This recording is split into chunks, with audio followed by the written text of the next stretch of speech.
Info T V کے معززین السلام علیکم۔ آج ہم بات کریں گے بار بروسہ کے آنے والے پہلے ٹریلر کے بارے میں، اور آج ہمارے عنوانات یہ رہیں گے: کیا واقعی عروج رئیس کی شہادت ہو چکی ہے؟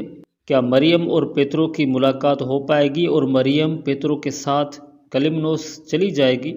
کیا خضر، الیاس اور اسحاق عروج رئیس کا انتقام لے سکیں گے؟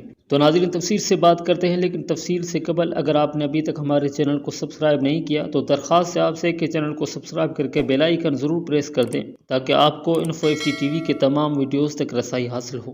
ناظرین، کیا واقعی عروج رئیس کی شہادت ہو چکی ہے؟ تو اس بارے میں ہم تفصیل سے ویڈیو کے آخر میں آپ کو بتائیں گے۔ پہلے بات کرتے ہیں مریم کے بارے میں۔ تو ناظرین، مریم دو طرف سے پھنس چکی ہے۔ ایک طرف اس کا بھائی پیترو جو کلمنوس کا کمانڈر اور مسلمانوں کا بے رحم دشمن ہے، تو دوسری طرف اس کا دین، مذہب اور اس کے لیے ہر خطرہ مول لے کر اس کی جان کی حفاظت کرنے والے مسلمان ہیں، اور مریم کو بہت جلد ایک فیصلہ کرنا پڑے گا کہ وہ کس طرف مکمل طور پر رہے گی۔ ناظرین، اب بات کرتے ہیں خضر، اسحاق اور الیاس کی کہ کیا وہ عروج رئیس کا انتقام لے پائیں گے؟ تو ہماری رائے یہ ہے کہ خضر، اسحاق، الیاس تینوں کوشش ضرور کریں گے کہ عروج کا بدلہ لیا جائے پیترو سے، اور ہو سکتا ہے کہ وہ کلمنوس میں خفیہ طور پر کوئی کارروائی بھی کرے، لیکن ان کو کوئی خاص کامیابی نہیں مل سکے گی۔ ناظرین، اب بات کرتے ہیں عروج رئیس کی۔ تو ہماری رائے یہ ہے کہ عروج رئیس کی شہادت نہیں ہوئی اور عروج رئیس ابھی زندہ ہے۔ جی ہاں، یہ بہت بڑی خبر بھی ہے۔ عروج رئیس کی شہادت ابھی نہیں ہوئی، اور عروج رئیس کی شہادت اگر ہوتی تو اس کی لاش کو جلایا نہیں جاتا، اور پیترو نے لاشوں کو اسی لیے جلایا کہ عروج رئیس کے مارے جانے پر ہر کسی کو یقین ہو سکے، اور وہ اپنے مقصد میں کامیاب بھی ہو چکا ہے۔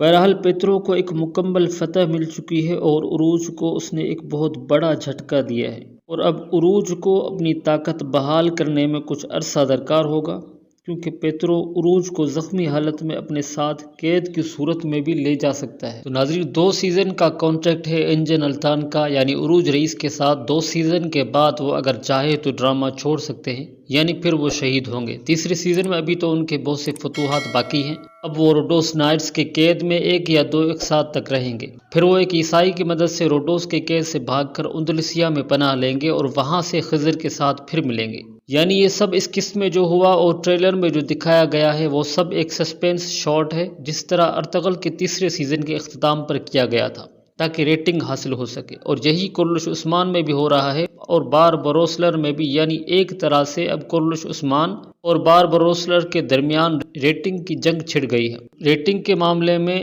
بوزداگ انکل کا طریقہ بہت متاثر کن ہے، جبکہ بار بروسلر کے ساتھ جو کیا گیا اس سے وہ رسپانس نہیں ملے گا، چاہے کچھ بھی ہو۔ ڈائریکٹر تاریخ کے ساتھ کھلواڑ نہیں کر سکتے، جس کا اندازہ بوزداگ انکل کو ہوا ہے۔ تو ناظرین، آپ اپنی رائے کمنٹ میں ضرور شیئر کریں۔ ویڈیو اچھی لگی ہو تو لائک کر کے چینل کو سبسکرائب ضرور کر دیں۔ ملیں گے بہت جلد ایک نیو ویڈیو میں، تب تک اپنا بہت سا خیال رکھیے گا، اور اپنے اس چینل کا بھی۔ اللہ حافظ۔